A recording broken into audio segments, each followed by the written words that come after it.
I'm Mike May, and welcome to Conversations. Tonight we have Charlton Daley, and we're glad to have you here. But now, so who the heck are you? Where are you from? Oh, Charlton Daley, yes. Originally from Jamaica. Yeah, migrated to United States back in 1994. Oh, wow. Yes, yeah, so I've been here for a while. Yeah. And what brought you to the States? Oh, well, my wife, presently now, she came back to Jamaica, got married to me. Oh, okay. Yeah. We're high school sweethearts, if you recall that. We're friends in high school. She was here for some time, then she came back to Jamaica, and that's why I ended up in Canada. So you met in Jamaica? Yeah, in high school in Jamaica. But then she came here, but then she couldn't live without you? Yeah, well, yeah, we lost contact for some time, and then miraculously we got connected back together. Yeah, and then one thing turned to another. We got married, then moved here. And now what do you do for a living?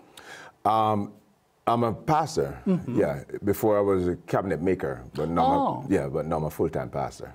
Was this in Jamaica, a cabinet maker? Yes, yes, I did that in high school. Oh, no kidding. Yeah, start working right out of high school. Oh. Yeah. So and now you're a pastor. Yes. I know. Wasn't there another carpenter who went out and started preaching a lot? I seem to remember famous that. one, right? A famous guy. Yeah. Yeah. I'm sure that'll come to me. So now, how did this come about? Going from carpentering to pastoring? Oh, well, yeah. So I did cabinet making or carpentry in high school. My family poor, so I had to provide for myself because the position we're in after high school. So went straight to work. After a few years, got saved, became a Christian, start assisting the pastor there in Jamaica. Okay. I got saved 19, so by the time I was about 21, I was preaching. Okay. Yeah, without any formal training, just God just opened up the scriptures to me. I even amazed myself. Yeah, so I knew it was all God. So on-the-job training. Yeah, on-the-job training. Yeah, yeah. And this was like a local church in Jamaica? Yes, yeah, local church. Yeah. Okay. So you were like the youth pastor? Yes, I was like the youth leader. Youth leader. Yeah. Okay. Yeah. Right. We didn't use the title of youth pastor, but the youth leader. Yeah. And then assisted my pastor. Okay. Yeah. Okay. So now you're 19. You became a Christian. You're 21. You have some more, taking on more responsibilities. Yeah. Now, at what point did your present wife or your future wife come back? Okay. We got married in 90. Oh wow. 96. Yeah. 90. No, I moved here in 96, so we got married in 94. Sorry, I moved here in 96, so we got married in 94, and then I moved. Yeah, 2 years after we got married. Oh, so she came back to Jamaica, you got married in Jamaica, and then you both decided to come back to the States? Yeah, she was still here while I was in Jamaica. Oh, okay. Yeah, then she filed for me afterwards. I see. So you kind of came on her.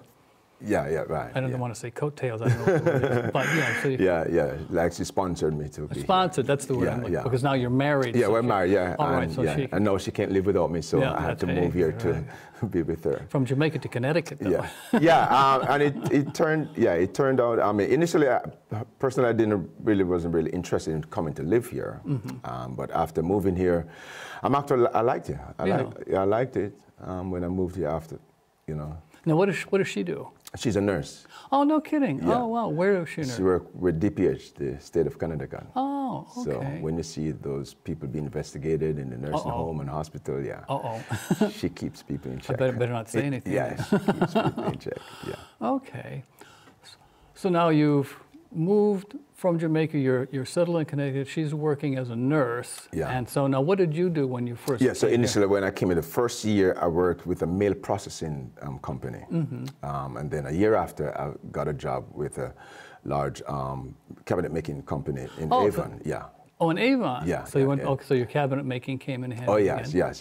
Okay. And it turned out the experience I had in Jamaica caused me to fit in real good here. Okay. I was doing very well. It was a great experience then.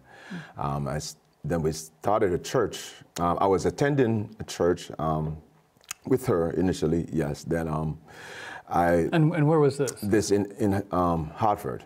Okay, so you're working in Avon, you're attending church in Hartford? Yes. So then I heard I always wanted to learn more about the scriptures, learn more about God. I heard that they had an internship program for those who weren't able to go off to a college. I said, I want to check this out, just to learn more. Went through the program. You had classes on the weekends, and then you also had an internship with a pastor at the same time. So I'm getting hands-on training at the same time. Now, was this something that particular church was running, or the denomination? Yeah, the denomination. Yeah, you make sure people who come and want to go into ministry get trained. But I personally just wanted to learn more. Yeah, then by the time we get to the end of it, I'm going to start a church. Okay. Now, what church was this that you were? Church of God, or denomination is called Church of God. So and this was a Church of God in Hartford? Yes. Okay. 339 Blue Hills Avenue. It has not relocated to further down Blue Hills Avenue. It's called Rehoboth Church of God. Okay. All right. Yeah. Okay. So now you're there. You're getting some training. Yeah. And. Yeah. So part of the training process is they will put you with another pastor somewhere else. I got connected to a pastor who just taught in the ministry himself. So I was able to do a lot of work. I became his youth pastor, associate pastor, and we worked together to build the ministry there. And now where was this? This was in East Hartford. East Hartford. Now we're in East Hartford because I... Tullen Street. Okay. 91 Tullen Street. Okay, I used to. Oh, great. I probably drove by it a zillion times. Yeah, there's a church still there. The church is still there right now. All right, so you're working at that church. Yeah. Then after a while, I kind of outgrew where I was. So God placed in my heart to start a church. So I said to my wife, "We're going to start a church." So I told the pastor, "I'm leaving just myself, my wife, and our 2 children." Oh, now you had children at that point? Yeah. We had 2 children at that time. Right. And so we started meeting in a living room in East Hartford. I was living in East Hartford. And then we started renting the conference room at the Resident Inn by Marriott, or by Buckland Hills Mall. Okay, yeah. Okay. Yeah. So we're there doing both. Then after a while, we moved to a community center in East Hartford, Larson Community Center in Mayberry Village in East Hartford. Then afterwards, we moved to Hartford. Oh, okay, bouncing around. Yes, on Weathersfield Avenue, just across from Buckley High School. Oh, good grief. Oh, my goodness. Yes, so that's where we were. And then the building got sold, and we had to relocate again. Okay. Yeah, so we've been around a lot. Then we presently are in Spruce Street, 43 Spruce Street opened up, and so we moved there in 2013. 2013. Yeah. Okay, now we have to take a quick break, but we'll be right back, and you'll tell us about how moving to Spruce Street worked out. Okay, sounds good. Okay. At Community Voice Channel, you learn television production with hands-on experience. Our programming comes from volunteers just like you. For more information on how to volunteer, call 860-645-1454 or visit www.cvcct.org. Don't just watch TV, make it. Welcome back to Conversations. We're with Charlton Daley. Did I say it right? Yes, you did. And you were telling me, okay, you were in Hartford and East Hartford, and the church, now you moved to Spruce Street. Yeah, 43 Spruce Street. 43 Spruce Street, okay. Yeah. Now, how did that come about? Yeah, well, because we needed somewhere to go. We were basically kind of homeless, and God so opened up the door that when that building was available, and so we were able to purchase that building. Oh, you were able to purchase it? Through with the help of a denomination. We got a loan through a denomination, so we do own that building. Oh, okay. Well, that's and you've been there for how long? Yeah, 2013. So this year, 10 years. 10th anniversary. Yeah. 10. Oh, that's neat. Oh, well, congratulations. Yes, thank you.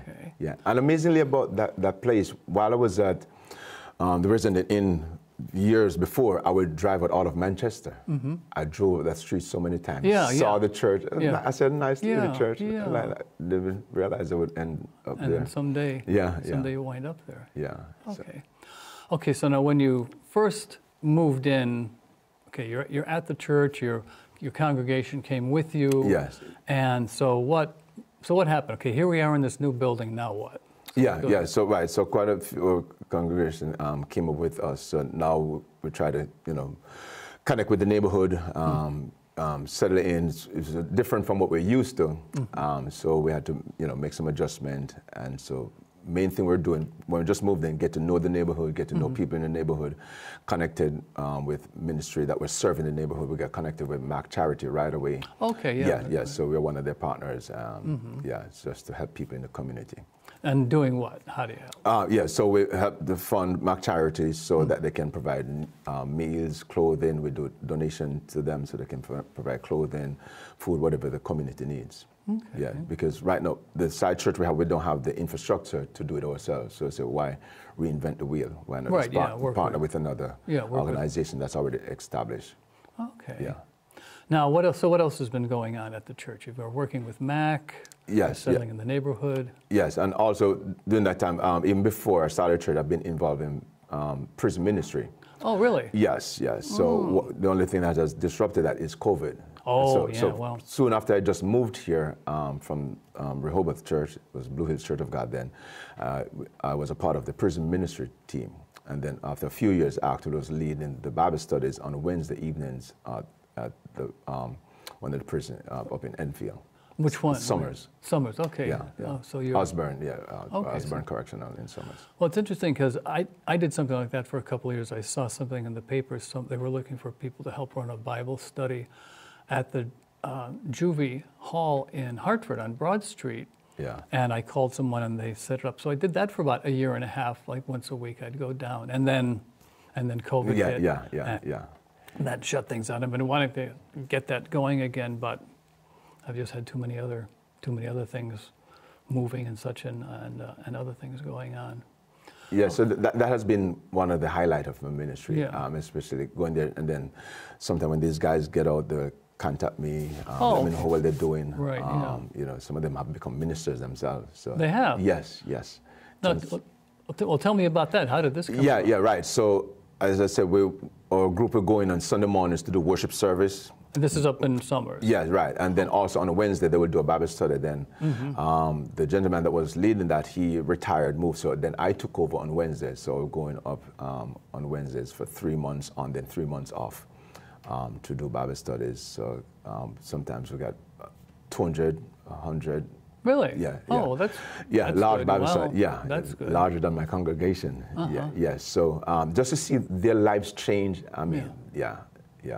And so you say, now this is someone who was coming to the Bible study, the one who became the minister? Yeah, quite a few of them come on, and every now and then they'll check with me and just let me know how they're doing. Even just last week, one of them contacted me, asked me to just pray for him. He was going through some challenges. So what's how did this come about? That let's say this particular guy, so he gets out. Did he go for formal training? Yeah, but I don't know the intricacy of how it comes about, but just by the connection, they were just to let me know that they're doing well, let me know that they appreciate, the interaction we have. They were inspired, and so they've turned their lives around. Yeah. So that in itself, brings joy to my heart. I know. I was just reading something in the paper that a lot of people who get out, like 70% or a very large percentage, like within 3 years, they go back in, which is too bad. If there could be something to break the cycle. So right. So one of the things I always encourage them to do when you get out, get connected with a positive group. Don't go back to the group that you're with, I know because if you got to replace a bad habit with a good habit. And so Okay, so now you've been there 10 years.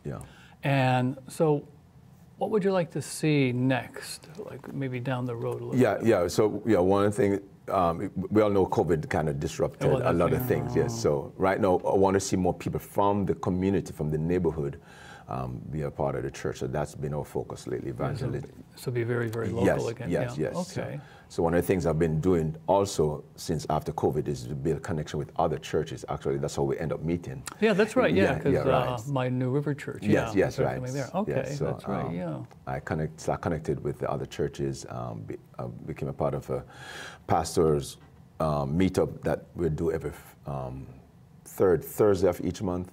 So getting to know the pastors. Got to know your pastor. Yeah. Right. He came and spoke at one event we had. So just building connection with the pastors in the neighborhood, get to know the neighborhood even more, connect with people even more. Because really love to see some people walk over, because we're not a large church, so we don't really have much parking. Oh, that's so right. We're You're definitely, on Spruce Street. Yeah, that's a problem. Yes. So we're definitely back in the days when there was a little church in every neighborhood, and people would walk the church over there. That's right. Yeah. Right. It's one of those neighborhood church. Yeah. Okay. Yeah. Now, let's see. So you've been a youth pastor, you've been a carpenter, you go to the prison. Associate pastor. Yeah. Okay. Yeah. Have you thought about going on to get like some more training, or maybe to do I don't want to say something else, but to get some more background?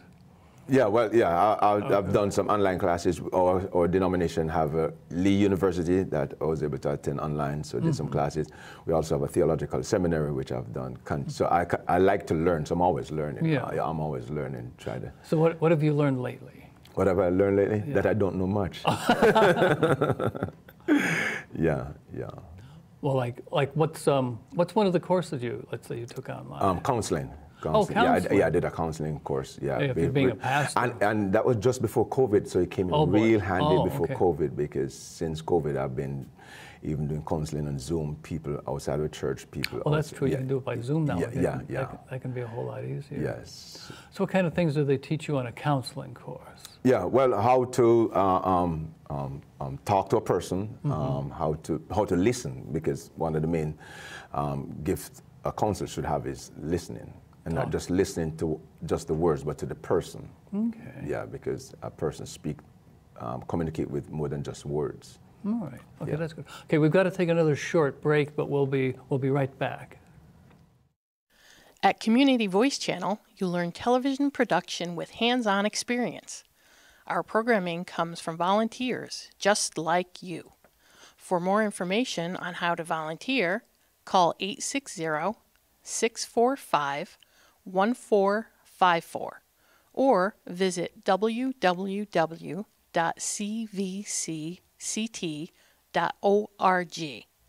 Don't just watch TV, make it. Okay, welcome back to Conversations with Charlton Daley, and you've been telling me about different things. Now, I just want to back up a little bit. Now, you lived in Jamaica for how long? I was born in Jamaica. Born in Jamaica. Yeah. And you lived there for how many years? Yeah, I came here. When you came here? I was 26, 24, yes. So in your early... early 20s, somewhere early 20s. It's been a long time ago, I forget. You go from Jamaica to cold New England. Yes. Just one shot. So what time of year did you come? Summer. It was August 24th, I think. Okay, so you came in the summer, so you had a little bit. Yeah. So then it started to get cool. Yeah. And what was your response? Yeah, actually I like the cold. Really? People are amazed when I say that. I'm from Jamaica, but I do like the cold. Oh, really? Yes, I do enjoy the cold. I mean, my friends would ask me, are you sure you're from the island? Yeah, but where I'm from in the island is one of the most coolest part of the Jamaica. Oh, okay. I'm from the mountain era, central Jamaica, a place called Manchester.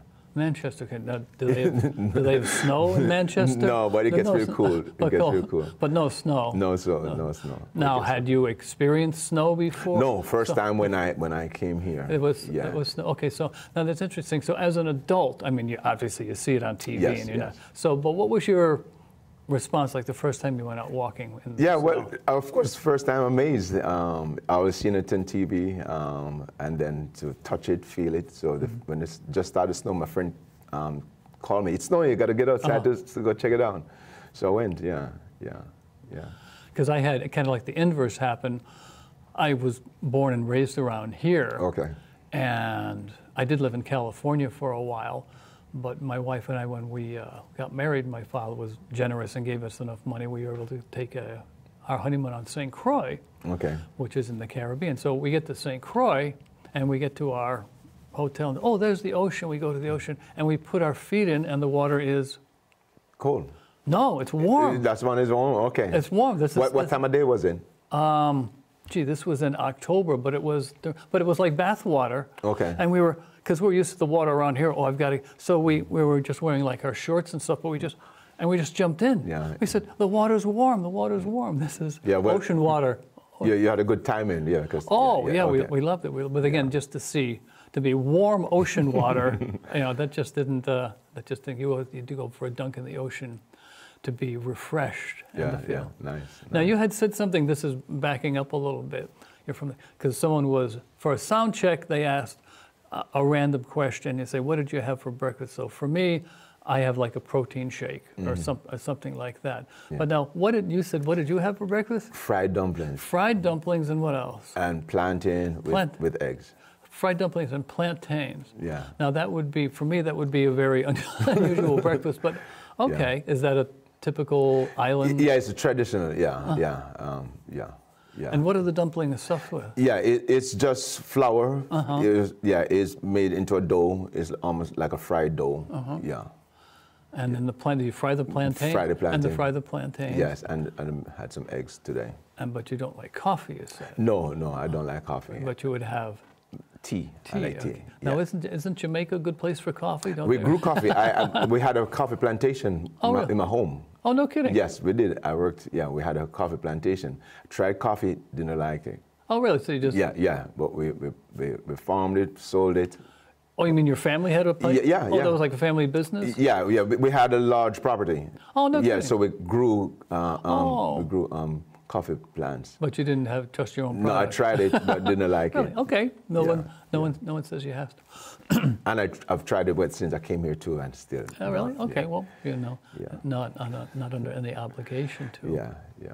So now, what would you say what was a striking difference between living in Jamaica and living in Connecticut? Not necessarily good or bad, but this is very different. Change of the weather. So I have to have clothing for different seasons. In Jamaica, one set of clothes. That's right, one set of clothes are all year. We have summer all year round. That's right, okay. All right, so you have to have at least 3 sets of clothing. Yeah.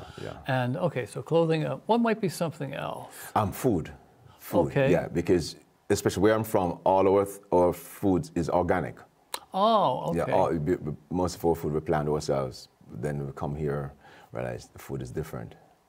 Different. Tastes different. Oh, you can taste it. Yeah, those one that's not organic. Everything's packaged. Yeah. Okay. Yeah. So when I go back home, I really appreciate what I had even more after coming here. So now, what is it that you really appreciate when you go back? Fruits. What kind of fruit? Mangoes. Mangoes, that's true. Oh, we yes. Don't have wild mangoes here, no. Yeah, what comes close when I go to Florida. I have family in Florida, so I get some mangoes from Florida. Because they can grow mangoes in Florida. Yes. Some mangoes, okay. What else? Oranges. Oh, that's true. There's no oranges in Connecticut unless so we get it from Florida also, or it's processed, so. I remember when I lived in Southern California, and the first time I saw a lemon on a tree, I went, who put that lemon on the tree? Intellectually, I knew lemons grow on trees, but to see it... The first time, right? And then there's a whole bunch of them. I says, is somebody pranking me? And then the first time I saw a grapefruit on a tree, I went, wait a minute, that's gotta fall off. Although as a side thing, a friend of mine who was born and raised in Southern California, I took a trip with him. We went to visit his brother up in Oregon or something. We were driving, and we were up in Oregon. And we were having a picnic out in the backyard, and he kept saying, wow, Mike, did you see that apple tree? And I went, yeah. Boy, that is a really great apple tree. Yeah. I'm going to get out my camera and take a picture of the apple tree. And I thought, what is it, shaped like a heart? But then I realized he's lived in Southern California his whole life, which is extremely dry. He's never seen an apple tree before. Okay. So for him, seeing apples on a tree was like me seeing the lemons on the tree. It was just, oh, wow, look at that. That was something very, very, very, very striking. Yeah. Okay, so now we're getting near the end. Is there anything you'd like to leave people with? Yeah, well, I would love for them to come and check out our church, 43 Spruce Street in Manchester, Solid Rock Church of God. Okay. Yeah. All right. So you're very, very local? Yes. Okay. Yes.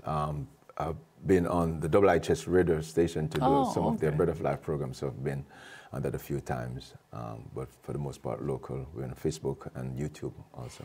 Okay. Well, that's what we're trying to do here for local things, extremely local things. Okay, so Charlton, thank you for joining us. Hope to have you back sometime. Tell us more of what's going on. And we want to thank you for joining us. Good night.